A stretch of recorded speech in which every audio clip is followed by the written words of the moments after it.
जब हम बेबीज़ को खाना खिलाना स्टार्ट करते हैं, तो हमने ये काफ़ी बार देखा होगा कि बेबीज़ स्पून की जगह हाथ से खाना प्रेफ़र करते हैं। तो ऐसा क्यों होता है और क्या हमें हाथ से खाना खिलाना चाहिए? क्या ये सही है, क्या गलत है? आज मैं इस बारे में बात करूँगी। तो जैसे कि 5 मंथ ओल्ड बेबीज़ क्या होते हैं कि अभी तक टेक्सचर्स और खाना खाने के तरीके आदि को एक्सप्लोर कर रहे होते हैं। यही वजह है कि जो बेबीज़ हैं, वो स्पून की जगह हाथ से खाना खाना ज़्यादा प्रेफ़र करते हैं।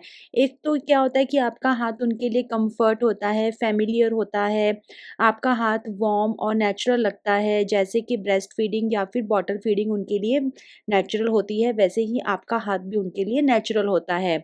कुछ बेबीज़ को स्पून का टेक्सचर अनफ़ैमिलियर या हार्ड लगता है, जबकि हाथ का सॉफ्टनेस उन्हें ज़्यादा कंफर्टेबल लगता है। स्टार्टिंग में तो बेबीज़ को स्पून से खाना भी नहीं आता है। जब हम स्पून उनके पास में लेके जाते हैं, उसको कैसे अंदर लेते हैं, स्पून से कैसे हवा सी मार के अंदर लेते हैं, वो उनको नहीं आता है। बेबीज़ को एक्सप्लोर करना पसंद होता है और वो फ़ील करते हैं कि जब फूड उनके हाथ से आता है या आपके हाथ से आता है, तो वो ज़्यादा इन्वॉल्व्ड होते हैं, उनको क्यूरियोसिटी होती है। आपके हाथ से उन्हें ऐसा लगता है कि उनके हाथ में कंट्रोल है। अगर आप यही चीज़ उनके हाथ में दोगे तो उन्हें और भी कंट्रोल महसूस होता है। अगर ये उनका पहला एक्सपीरियंस है स्पून का, तो हो सकता है कि वो स्पून को अभी तक फूड सोर्स के रूप में नहीं जानते हों। उनको नहीं पता होता कि जो स्पून है वो इसीलिए है कि उससे को खाया जाता है या उससे कुछ खाया जाता है, जबकि अपने हाथ तो वो शुरू से खा रहे होते हैं।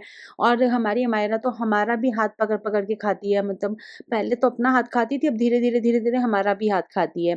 तो इसके लिए फिर रिकमेंडेड है कि आप उनको अपने हाथों से अगर खाना खिलाते हो, कोई प्रॉब्लम नहीं है। अभी तक साउथ इंडिया में तो बहुत सारे लोग अभी तक अपने हाथ से खाना खाते हैं और हम भी इंडियंस तो अपने हाथ से खाना खाते ही हैं। हम तो बिल्कुल भी ऐसा नहीं है कि सिर्फ़ और सिर्फ़ स्पून से खाना खाते हैं। तो इसमें कुछ भी प्रॉब्लम नहीं है। अगर फिर भी आप बहुत स्पेसिफ़िक हो कि बच्चों को स्पून से ही खाना खिलाना है, तो उसमें थोड़ा टाइम लगेगा। लेकिन हाँ, उसका पेट भरने के लिए एक बार आप उसे स्टार्टिंग से खुद अपने हाथ से खिला दो, फिर धीरे-धीरे आप उसको स्पून से भी सिखा लेना।